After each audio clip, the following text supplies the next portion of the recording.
हमारी हमदर्दी happy luck Gupta ji के साथ है। मैं तो आपके चैनल के माध्यम से उनको यही कहना चाहूँगा कि आप त्यागपत्र देकर इस नगर पालिका से इस्तीफा दीजिएगा और कांग्रेस पार्टी 2 महीने के अंदर सरकार बन रही है कांग्रेस पार्टी की, हम लोग इज्जत देंगे और इज्जत के साथ उसको कुर्सी पर बैठाने का काम कांग्रेस पार्टी करेगी। पूरी टीम एक मुश्त इस्तीफे देकर इस विधायक के खिलाफ मोर्चा खोलो, इस सरकार के खिलाफ मोर्चा खोलो, क्योंकि जहां मान सम्मान ना मिले, जहां इज्जत ना मिले, वहां रहने का कोई तुक नहीं बनता।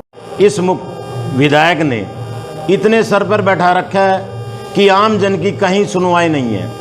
एक जनप्रतिनिधि, एक चुना हुआ व्यक्ति, एक छोटी सरकार जिसका मुखिया गरोंडे का हैप्पी लक गुप्ता जी, जो नगर पालिका एक छोटी सरकार होती है, एक कुर्सी ना मिलना, मंच पर स्थान ना मिलना, एक अफसर द्वारा बेइज्जती करना, ये साफ जाहिर होता है कि इस विधायक ने घरोंडा के अंदर क्या क्या कुकर्म कर दिए हैं कि जब जनप्रतिनिधि को सम्मान नहीं तो आम जनता को सम्मान कैसे मिलेगा। तो आज ये लोग सोच रहे हैं अभी जो सरकार चल रही है, जो अफसरशाही हैवी है, जिस तरह से यहाँ का विधायक विकास की बात करता है, वो विकास सिर्फ अपने कागजों तक सीमित रह चुका है, अपने जेब भरने का काम इन लोगों ने किया है। आम जनता से इन्हें कोई लेना देना नहीं है। इनके जो जनप्रतिनिधि है वो गालियां दे रहे हैं, वो सड़कों पर उतर रहे हैं, कुर्सियां उनको नहीं मिल रही है, इज्जत इनको नहीं मिल रही है, ये किसको इज्जत देंगे। तो इज्जत और मान सम्मान की बात की जाए, आप भी काफी लंबे समय से बीजेपी से रहे थे, क्या वही मान सम्मान की वजह से आप वहाँ से छोड़ के? देखिए, कई तरह की बातें होती है। यहाँ का विधायक बहुत ही नालायक है, क्योंकि उसको अपने अलावा कोई और नज़र आता ही नहीं। कोई कार्यकर्ता आगे बढ़ता है तो उसको चुभन होती है, कोई जनप्रतिनिधि आगे बढ़ता है उससे दिक्कत होती है, कोई सरपंच उसके खिलाफ जाता है, उसकी ग्रांट देने बंद कर देता है, भावनात्मक खेलता है, द्वेष की राजनीति करता है। ये द्वेष की राजनीति लंबी चलने वाली नहीं है। अब की बार जनता इनको सबक सिखाएगी और ये 11 बजे अपना बस्ता बंद करके अपने घरों की ओर जाएंगे और घरोंडा में अब की बार कांग्रेस का विधायक बहुत बड़े अंतर से जीत की ओर जाएगा और हरियाणा में कांग्रेस पार्टी की सरकार बनने जाएगी। नगर पालिका चेयरमैन की बात करें तो उनके साथ पहली बार ऐसा नहीं हुआ। एक बार फोन पे उनको धमकी का एक वाकया हुआ था। हमने देखा था कि शहर का प्रथम व्यक्ति किस तरह से दर दर पे अपनी फरियाद, पहले घरोंडा थाने में, डीसी ऑफिस में, सरकार का एक आदमी अगर खुले दरबार में जाके फरियाद कर रहा है तो आम आदमी कितना सुरक्षित है। ये जनता भी देख रही है, हम लोग भी देख रहे हैं। हमारी हमदर्दी हैप्पी लक गुप्ता जी के साथ है। मैं तो आपके चैनल के माध्यम से उनको यही कहना चाहूँगा कि आप त्यागपत्र देकर इस नगर पालिका से इस्तीफा दीजिएगा और कांग्रेस पार्टी 2 महीने के अंदर सरकार बन रही है कांग्रेस पार्टी की, हम लोग इज्जत देंगे और इज्जत के साथ उसको कुर्सी पर बैठाने का काम कांग्रेस पार्टी करेगी।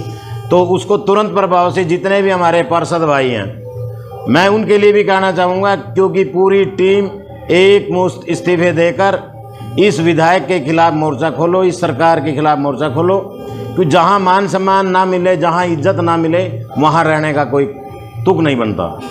40 नामांकन भरे गए हैं घरोंडा से, और किस तरह से देखते हैं, क्या कुछ तैयारियां चल रही हैं पार्टी की तरफ से? आज कांग्रेस की दुकान में सामान है और बाकी की दुकानें खाली हो चुकी हैं। जिस तरह से भारतीय जनता पार्टी ने इस प्रदेश को और देश को लूटने का काम किया, ये जग जाहिर है कि लोकसभा चुनाव में उनको मुंह की खानी पड़ी।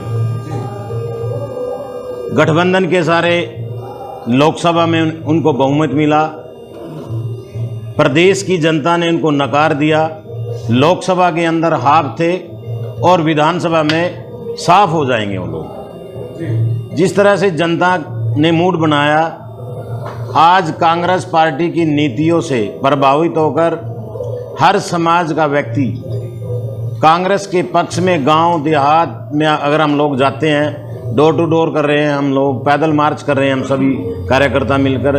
दीपेंद्र जी की यात्रा भी चल रही है। पूरी कांग्रेस पार्टी एकजुटता के साथ फील्ड में उतर चुकी है। जनता का मूड देखने लायक है। जनता चाह रही है जब मर्जी चुनाव हो जाए, हम लोग सत्ता परिवर्तन के लिए तैयार बैठे हैं। पिछले 6 चुनाव से जैसा कि देखा जा रहा है, अब की बार तो उम्मीदवार ज़्यादा है, एक व्यक्ति को 40 में से टिकट मिलेगी, क्या 39 उसका साथ देंगे?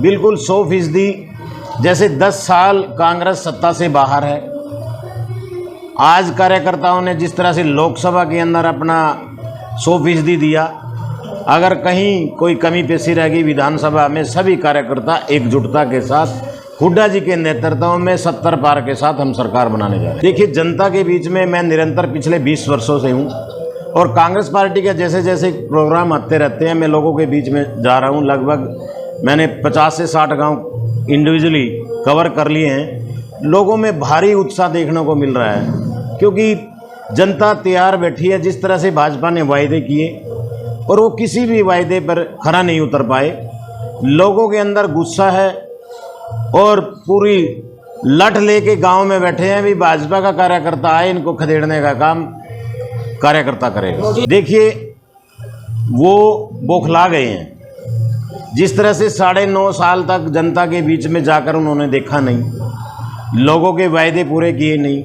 अब मात्र 1 महीने में घोषणा कर कर लोगों को गुमराह नहीं किया जा सकता। लोग समझ चुके हैं कि ये खाली घोषणा है और घोषणाओं के अलावा कुछ नहीं है।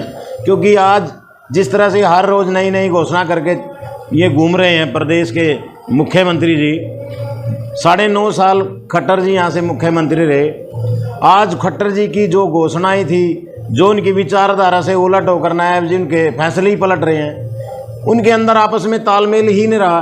और जनता जान चुकी है कि ये जितने भी वायदे चुनावी घोषणा के लिए हो रहे हैं, ना कि अमली जामा बनाने के लिए। आज चुनाव आयोग की तारीखों का ऐलान हो जाएगा, चुनाव की घोषणा लागू हो जाएगी और हर रोज़ घोषणा किए जा रहे हैं। इससे साफ जाहिर होता है कि वो बौखला गए हैं और बौखलाहट में घोषणा करके जनता को गुमराह नहीं किया जा सकता। बिल्कुल, अगर कांग्रेस पार्टी ने मौका दिया तो 100% सतीश राणा जी चुनाव लड़ेंगे, और चुनाव नहीं लड़ेंगे, जीत बड़े अच्छे अंतर से जीत होकर इस घरोंडा की सेवा भी करेंगे और हुड्डा जी के नेतृत्व के अंदर ये सरकार चलेगी भी, और 70+ के साथ पूरे प्रदेश का जैसे 2004 से 14 तक का विकास हुआ, आगे भी उसी गति से विकास होगा।